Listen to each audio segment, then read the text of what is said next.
10 minutes later, the train began passing houses on the edge of Fort Knox. Bodies were lying everywhere on the ground. No one was moving. The people didn't look as if they were asleep. They looked as if they were dead. "Those poor people," said Mr. Billy Ring, and laughed.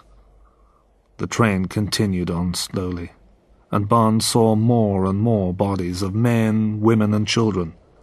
He looked carefully to see if any of them were moving, but they weren't. There was no sound at all. At last, the train stopped at the sidings near the bullion depository. All the leaders of the gangs and their people were wearing their protective equipment. The doors of the train opened, and different groups of men and women got down onto the platform. One group of men, the assault group, was carrying the atomic bomb. The 5 gang leaders were in the command group with Goldfinger, Oddjob, Bond, and Tilly. Goldfinger ordered them to climb onto the roof of the first train carriage.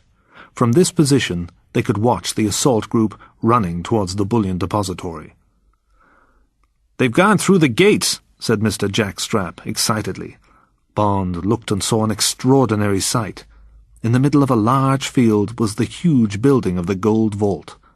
Hundreds of bodies were lying on the ground around the vault.